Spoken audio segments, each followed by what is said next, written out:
So I've done 3 videos so far. Sometimes when a blogger or a YouTuber says, I'm talking to you and two other participants, or you and 3 followers, I have to mean it literally because I think I've got like 2 views, 3 views. It's funny. I hope it gets better. Uh, but I'm glad I can do this. I just don't want this to be a diary that I do daily, and it makes no more sense than just somebody's diary.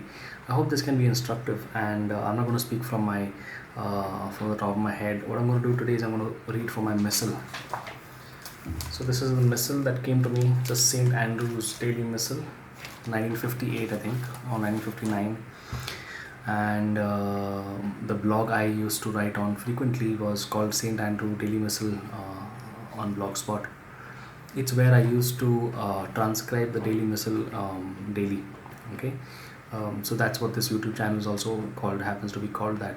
So I thought, what better thing to do daily, if I'm ever doing this daily, than to do the daily missal.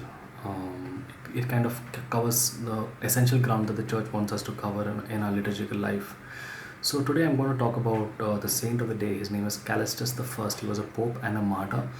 Not much is known about him because 200 and something, so in the 3rd century sometime, he was martyred. He was a pope who was maligned much, and his biography, of all things, happens to be written by his archenemy, Saint Hippolytus. I think that's the name of.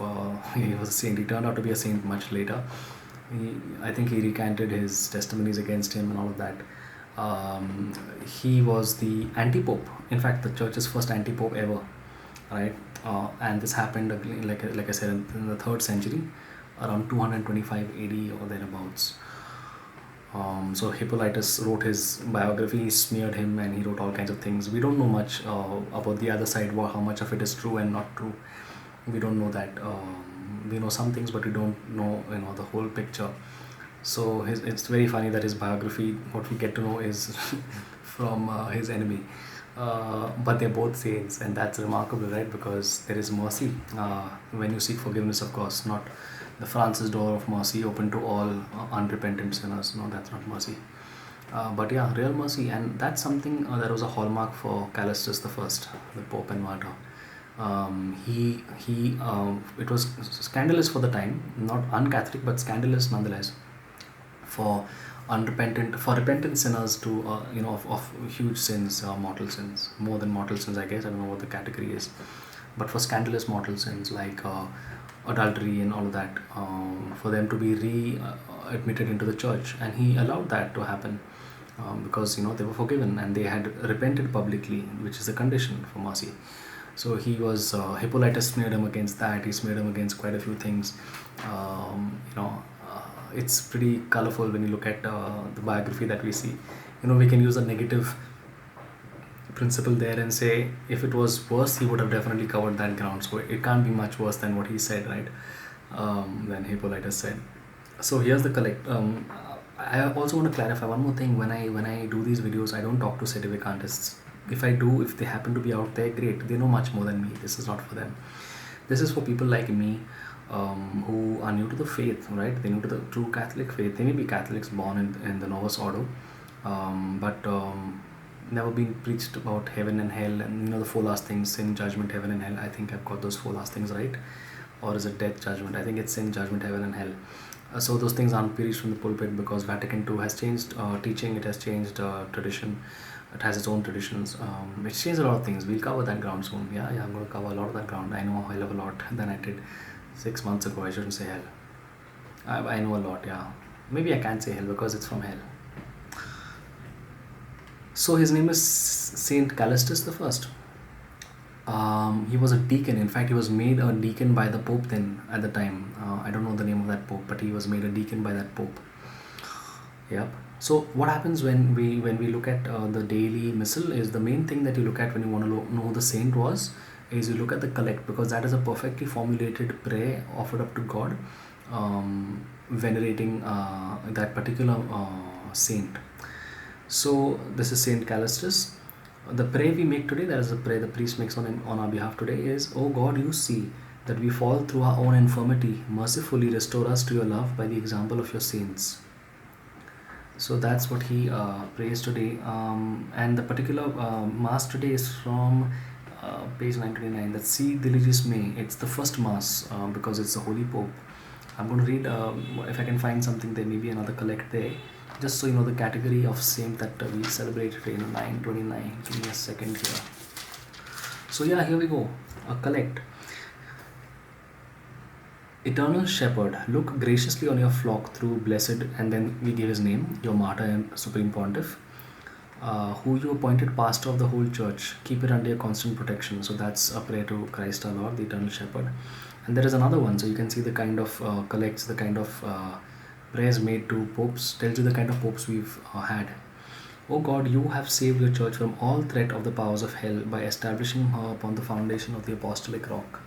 Grant us, we pray you, that by the intercession of blessed, and then you name him, your martyr and sovereign pontiff, she may remain unswervingly in the way of truth and so be strengthened in a continual security. Very beautiful. The epistle is from Saint Peter writing to the bishops.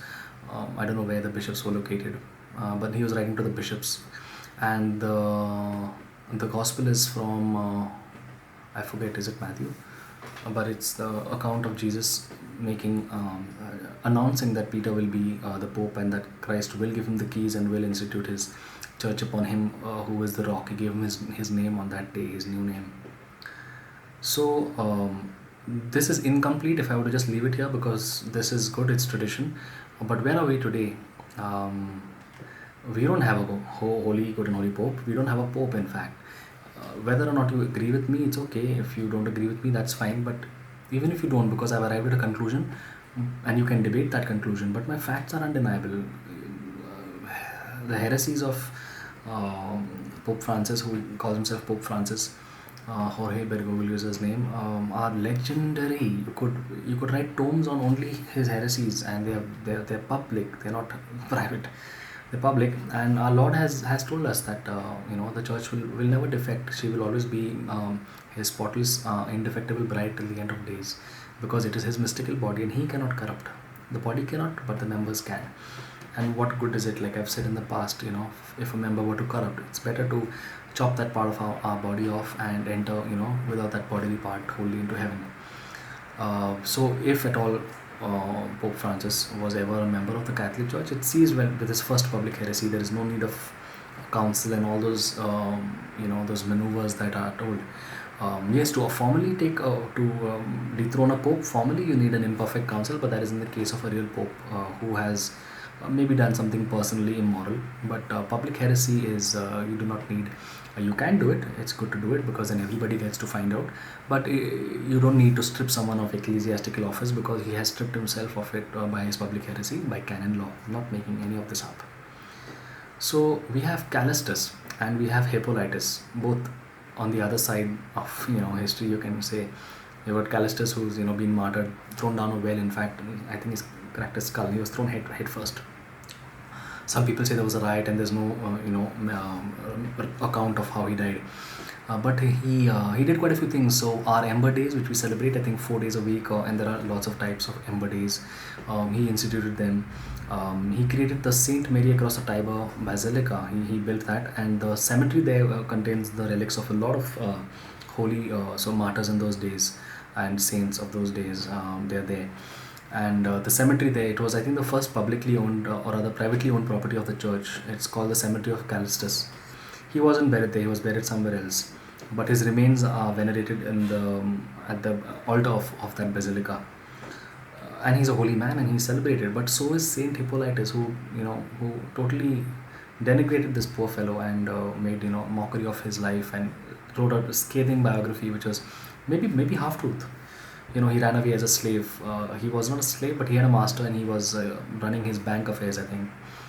He ran away for some reason. He then had a scuffle in a Jewish synagogue.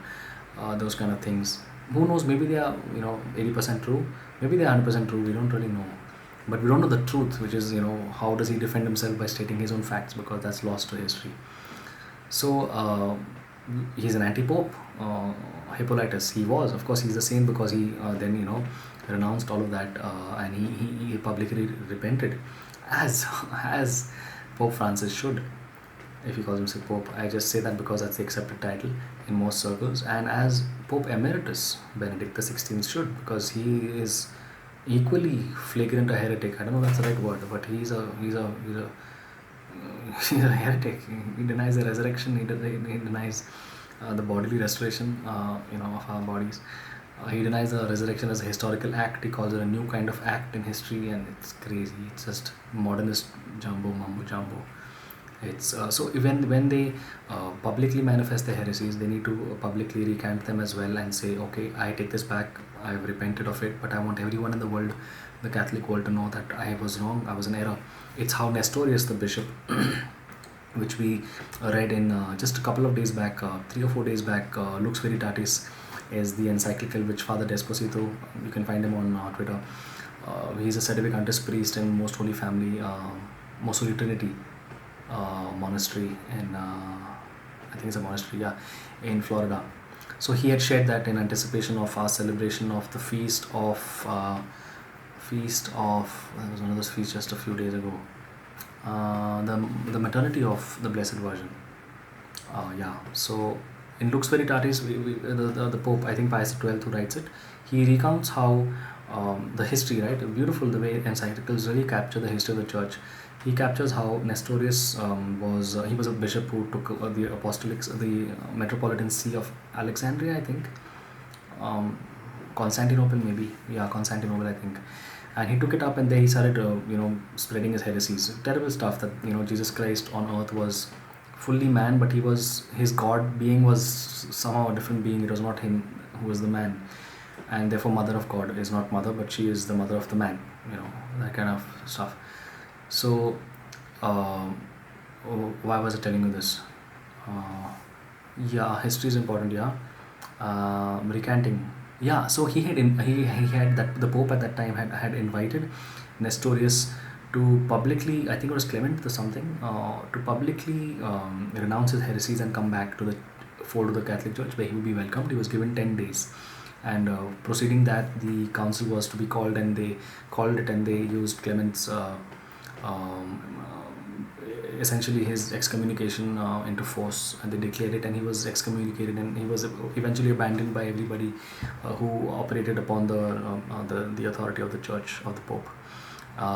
Quite a lot of history there. I would recommend reading that, Lux Veritatis. There's a whole lot of any encyclical for that matter. If you're on and you're still watching, three of you, the website that I love is papalencyclicals.net. That's PAPAL, papal encyclicals. So that's like EN and then cyclical.net. Papal encyclicals with an S.net. I think I'm going to end it here because we should do quite a few more of these and keep it short. I'll see you soon, as promised.